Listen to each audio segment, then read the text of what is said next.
You have to take the time to explain the methodology, not just book more meetings. It's actually what we found, team, is 1, 2, and 3 equals more A and B jobs. Here it is, let me prove it. And then they're motivated to do it. They know exactly what they need to go and achieve. And as a result, you get a better sales performance from your team.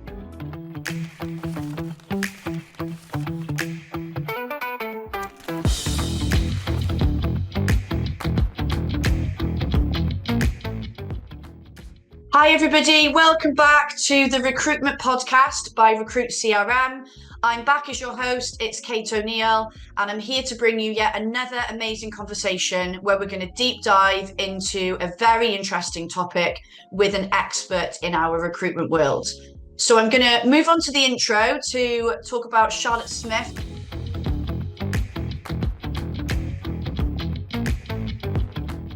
who is going to talk to us about data-driven recruitment and managing without micromanaging. As just said, I'm approaching very quickly my 20 years in the recruitment industry. That is pretty much a 50-50 split of time spent as a biller, managing teams myself. I am from the pedigree of contract recruitment. I started my life as a trainee in the world and the training environment of the S3 bubble. Wouldn't change that for the world. And I think as a result, over the years that I've worked in this industry, I've always leaned very heavily on the CRMs of which that I work with. I always found sense and rhyme and reason to my business when I was billing myself. Yeah, and I love it actually. When you suggested we talk about this, I was like, yeah, actually, this is where I see so many agencies go wrong. So they get told that they need to sort of leverage and manage the data internally, great, but they go too far the other way. And it really affects the consultant's performance massively. And it can cause so many issues. So I'm really glad you suggested this as a subject for us to cover today. So I'm going to jump into the questions because we've got some interesting and very informative stuff to cover for everybody today. Let's start with the big question that I've just mentioned, the big problems that I see, and I know you're aware of it as well. So how can leaders in recruitment agencies, talent acquisition teams, effectively use the data they've got access to make strategic decisions without falling into that micromanagement trap that so many do? Yeah, I think first and foremost, as a business, it doesn't just have to be the top tiers, your C-suites, your founders that are making those decisions. So first things first, bring everybody into that conversation. Find your sponsors in the business. What impactful pieces of information, data points do we know categorically drive the bus forward in whatever direction that means? You know, there'll be people that are listening to this that are 180 candidate, 180 client, pure 360, 270, you know, in any of those scenarios, what drives the bus forward, right? So that, in simple terms, if we are saying we want to increase our speed to hire, okay, or time to fill, what drives the bus forward is how quickly we can access talent, candidates on our database. So therefore, what key metrics need to be input and correct, and what's the kind of integrity of the data around our talent pool? How quickly and effectively are we qualifying and clearing candidates? How quickly and effectively are we longlisting and shortlisting? And how quickly and effectively are we getting to that CV sent phase, right? So that's just one pathway of which that you could follow for one example there. So I think don't just make those decisions without your sponsors. Bring other people into the room on that and just use performance analogies, right? So I spend my life talking about sports and Formula One teams and football teams and rugby teams and the Lionesses. Behind them is a team, an army of people that are using metrics to drive their performance to ensure that they are at the best of their game, right? And actually, if you want to be a good performer, a great performer, or slightly better than where you are, you have to have a clear line in the sand. You have to look at that, and then you have to be driven forward. And your management team, your coaches, your mentors can really only do that if they've got some data points to go, well, you're here and we need to get to somewhere over here. You need to increase your sets, you need to increase your reps, you need a bit of training around the quality of it, because actually you're probably doing too much. It's not always about the do more society. So yeah, I think the viewpoint is key, and that's where people get it wrong. They're a bit fearful of that, but also don't feel like if for any of the leadership people were listening to this call that you have to come up with all the answers. Bring your sponsors in, bring your teams in. That helps from a psychological standpoint as well. You're all accountable to it because you've all agreed it. Yeah, and I like what you said there. It's not always about doing more, and I think that is the mistake again. Is it sometimes like we need to up all these numbers, but well, let's first of all look at the quality, because if we are so fixated on the numbers, the teams are then too fixated on the numbers, and they don't focus on the quality either. It's just about the tick in the box, the doing, achieving a number, but what's actually going on within that? So important, isn't it? Yeah, and if you can't see it, you can't dissect it. If you can't see it, you don't believe it. And you have to spend the time dissecting that. Where people go wrong is they just look at the numbers and the numbers only. They don't actually take the half an hour or the recurring diary invite or the desk side-by-side discussion when you're sat next to each other to look at it, to find the solutions. They look at it to go, you're not doing enough. Actually, that's not the way to do it, and that is when people will start to feel micromanaged as a result of using number and KPI driven conversations. Yeah. So for you, what are the key data metrics that recruitment leaders should focus on to sort of improve that team performance and the productivity as well? Yeah, so I put things in two camps. I think you've got basically job finding and you've got job filling.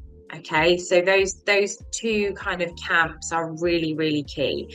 From a job finding perspective, that's going to be your BD activity.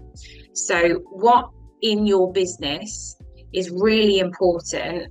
And again, there doesn't have to be the same metric across all businesses. There's people that work in healthcare recruitment, there's people that work in change and transformation, people that work in trades and labor.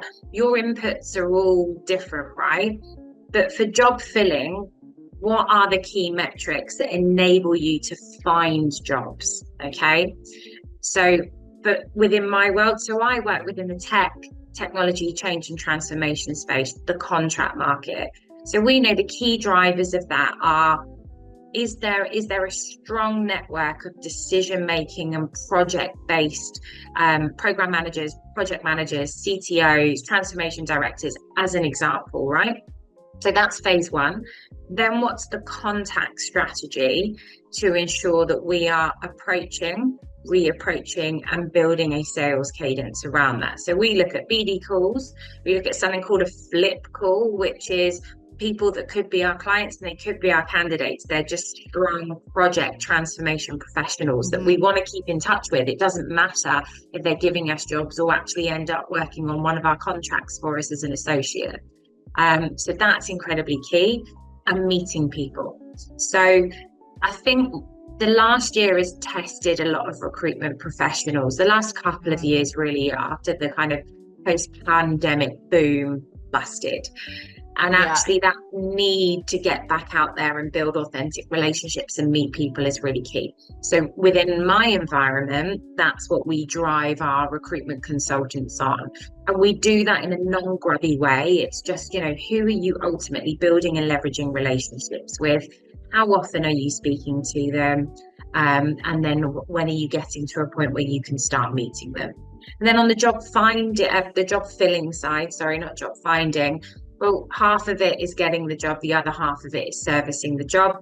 We looked at a talent acquisition roadmap example there, but it's what are you doing to maintain a strong talent pool on your database? Because that needs to be your differentiator to any of the other tools that we can all access. We all pay for our licenses or job boards or whatever, right?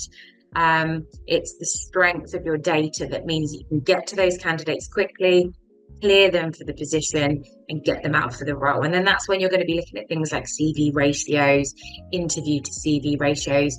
And again, that's not about numbers, it's about quality. So if you're sending loads of CVs and not getting any interviews, is that a job qualification issue? Is it a job grading issue? Are you not clearing the right candidates for the job? That takes time, and it's so worthwhile, because little tweaks and adjustments mean you ask a couple of extra questions of your client and get good CVs. You're going to get interviews, and every time you book interviews, you've got a shot at the goal. So those are the two camps, and those are my world examples. I appreciate that's my terminology, and that could be slightly different and will vary depending on the industry sector, whether it's exec search, whether it's contract recruitment, whether it's perm recruitment. There's a lot of iterations there, but job finding and job filling is pretty universal to us all. So how can recruitment teams measure the success of their processes and strategies using data? I know we've talked about their sort of the candidate side, client side, and we may have covered some of that already. Would you add anything to that at all?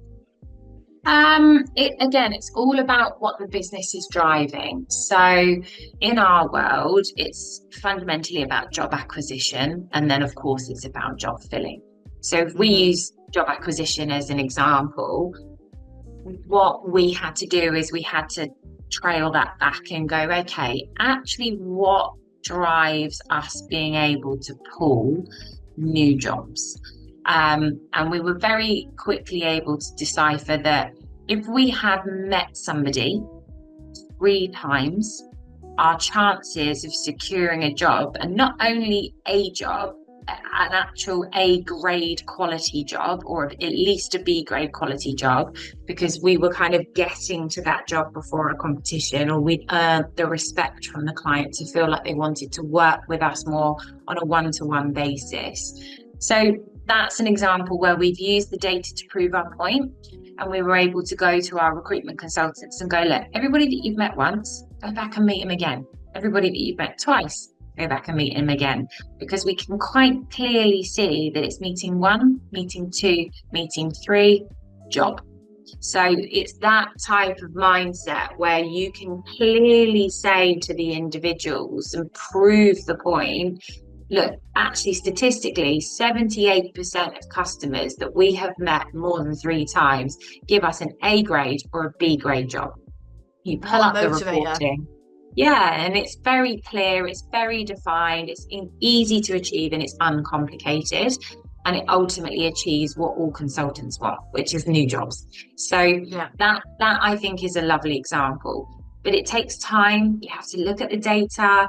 You have to, iron out some of the bumps and the lumps that come with poor inputs, which happens in any business, and then you have to take the time to explain the methodology, not just book more meetings. It's actually what we found, team, is 1, 2, and 3 equals more A and B jobs. Here it is, let me prove it. And then they're motivated to do it. They know exactly what they need to go and achieve, and as a result you get a better sales performance from your team. Well, that leads me very nicely into a cheeky little plug of Recruit CRM, which anybody that's been watching every episode will know. I say this every episode. I'm not just saying that this as a CRM is a great platform to use, because I actually know, because I use it myself. So with my agency, that is the CRM that I use. Now, I obviously haven't got a team. It's just me. But I benefit from this sort of a reporting and analytics dashboard, which is massively useful, because literally within a click of a button, I can see exactly what's going on in terms of progress for me, client and candidate side. Now, obviously, this is going to be super beneficial if you've got teams. especially if you're a larger organization, you're not all based in the same office, you get access to key data such as recruiter performance reports, candidate pipeline metrics. Very quickly, you can see what's going on in your business as a leader and within your teams, job statuses, especially if you're within the operations side of the business as well. It's really, really real-time, useful data, basically. So I benefit from it just being on my own, but there's lots of benefits as well if you've got a team as well. And you can get clear and sort of comprehensive reports if you need them. There's also, which I've massively benefited from, a really good help function on Recruit CRM. So if you don't get an answer from AI, you can speak to somebody, a real person, very, very quickly and have a full-blown conversation, and they'll help you solve your problem. So if there was a data set you can access, or you didn't understand that data sort of dashboard, you've got help on it straight away with a real person. So that's my cheeky plug done with. If you do want a free demo of Recruit CRM, I'll tell you at the end how you can get it. But I'm going to come back to the questions because we haven't finished yet.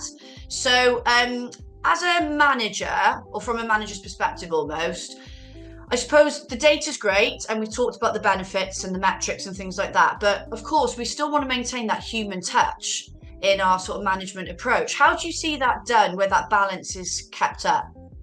I actually think the data side of things, when dissected properly, as we've just discussed, enhances the human touch, doesn't take that away. You know, we're not using data to drive mail shots. We're not using the data here to drive sequential automated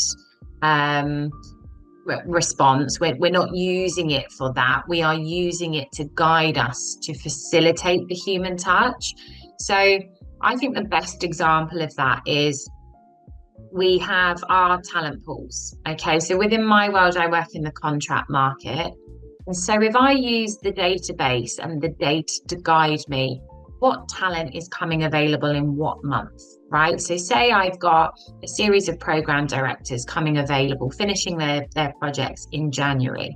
That data enables me to go and have that human touch conversation with those program directors with the right timing. So my level of service and my level of accuracy is so much stronger as a result of using that paper trail, those breadcrumbs, as I said before. So that really puts me in a position of privilege to provide that human touch with the right timing. So for me, I've been reared on that process of skill tagging, data availables, and then the extra layer to that is, okay, well, if I've got 3 to 4 available program directors that are, let's just say, experienced within the financial services industry, if I can then use my database to identify people that I have spoken to before, transformation directors within the FS space that are interested in a particular skill set that I know that these candidates have, and I've used that, I've coded that, I've loaded that properly. Again, I can introduce these individuals to my clients. It's accurate. I'm not ringing them about something that they don't want. Then, I'm not bothering them about something that is completely irrelevant. And then it's just about good timing. And then that service, sometimes, particularly within the more agency recruitment world, where we are driven to create a deal, let's have it right. A deal is us finding somebody a job. It's not a terrible thing that we do, but it's the lack of data and it's the lack of detail that I actually think detracts from the human touch and the level of service that you can bring to your talent pools and to your client network. So done properly, it elevates it 1000%, Kate. People are just lazy and go after a salesy approach. I'm not using data-driven insights as a result of it, and I think that's damaging massively. And I think what basically, and this is, do you know what, it's so weird, it's come up in all the guests have talked about different things on this podcast. The one common thing that has come up every time, regardless of the theme, is about how important that human touch is, the relationship side of what we do, like what you've just said, ringing those contractors and chatting to them and finding out whatever you need to, but creating conversation. You're nurturing that relationship as a result of the data. It's come up in every single one. And it just baffles me how people out there don't value that part of what we do and don't think it's important. Yeah. I just don't understand it. Yeah. And it's so simple. It's only ever a few clicks, or it's only ever one step backward to take 2 steps forward. And again, unfortunately, that does come down to management. That does come down to training.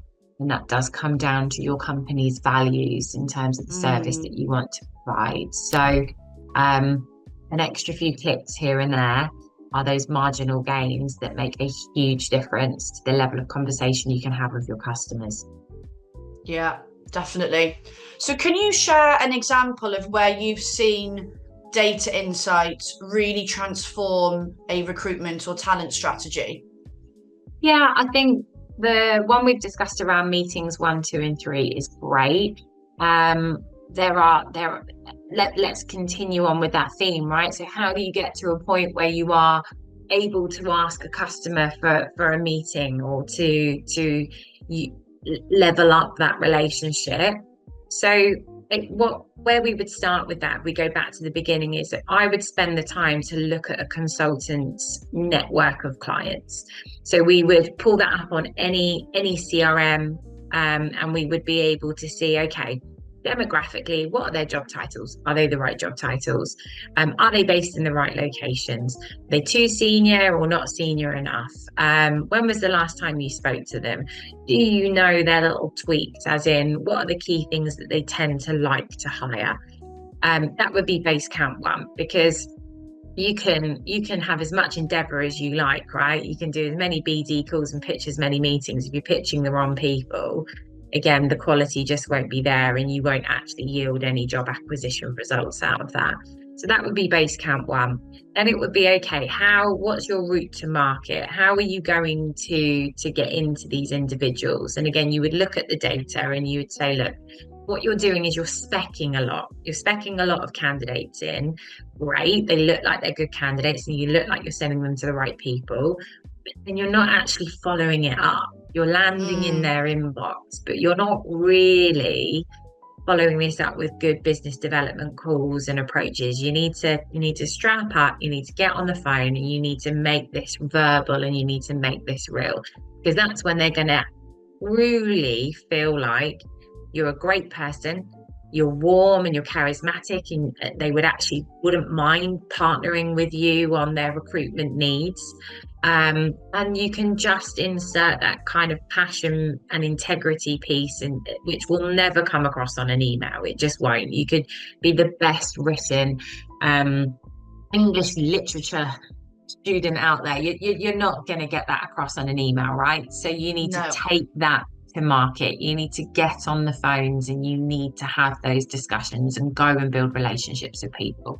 Then you use that data to go, cool, right, so what was the quality of that call, and how do you drive that forward? So it's all connects. It all has to live together. Again, you can't just be like, do more BD calls.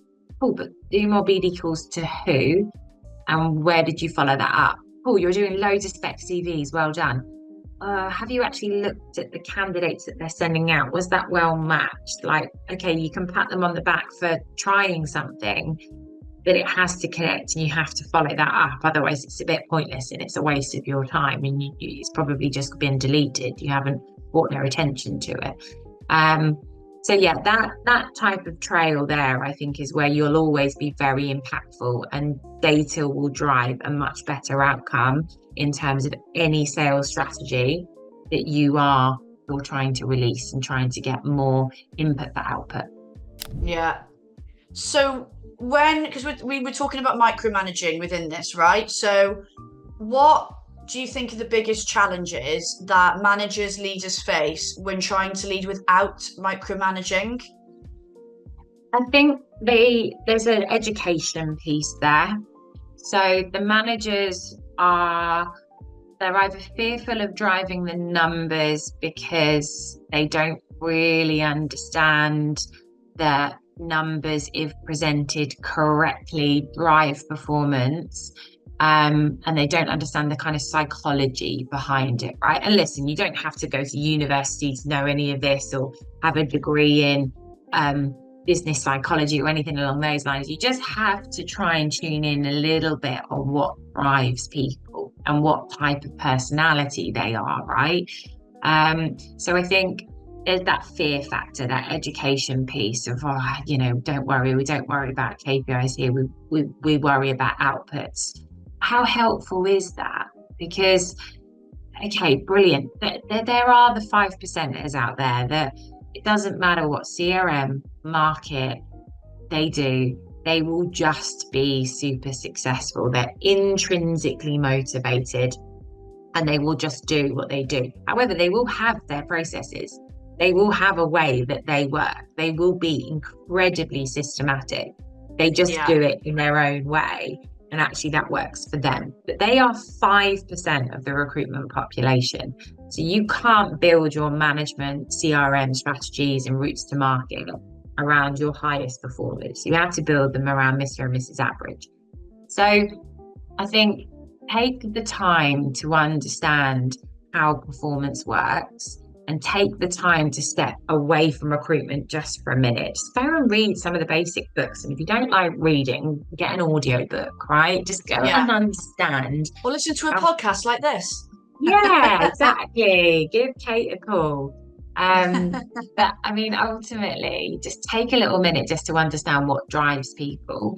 And actually, I've got it in my business with some of my really established high performers that do 700 to 1.5 million a year in revenue, right? They could just sit back and relax, but they're interested and they want to know more. I've got a guy that is like very anti-specking, doesn't really like it. It's not really his thing. Am I going to be pushing a round peg into a square hole, asking him to do more of them? Yeah, I am. So I'll play to his strengths. I will get him to do more of what he loves. And therefore that could drive an extra 100, 200 grand's worth of revenue, which in plain is probably about 7 to 10 contractors in our world. So again, just it's about taking the time, Kate. And I think managers are hard pushed. The billing manager in the recruitment industry is one of the most challenging roles. So hard. So hard. And they're not quite educated well in terms of how to manage different personalities that are driven by different things.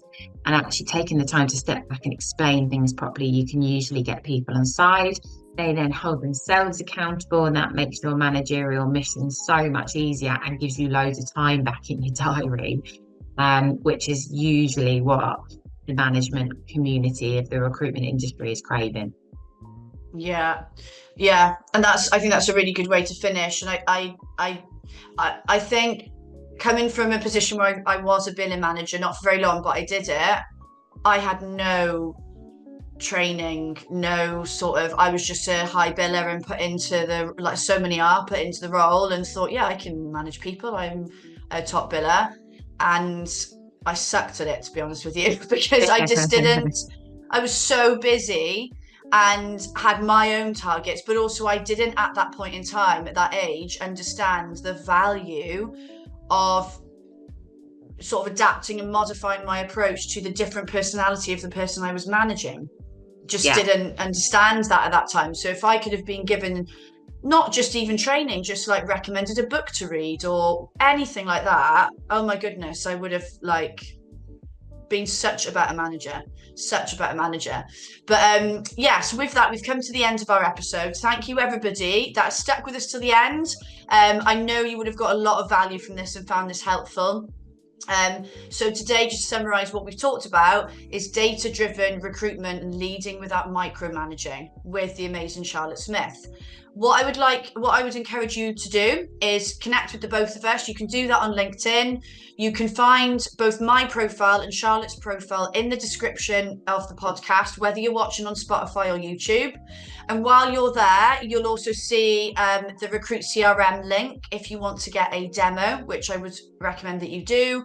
You can have an explore of all the functions I've mentioned today, plus all the other parts of the CRM platform. And you can either use the link in the description, or just go to recruitcrm.io to get that. You've also got both my websites on there if you want to have a gander. But yeah, do it. I encourage you to link in with both of us. We both post quite regularly on LinkedIn. Lots of information that you can get a lot of value from. But thank you very much for joining us. Next episode, I've got Diane Prince coming on with me as the guest. We are going to discuss strategies to scale your recruiting business. So for you managers and recruitment leaders out there, this is one for you. Do not miss out, and we'll see you next time. Bye.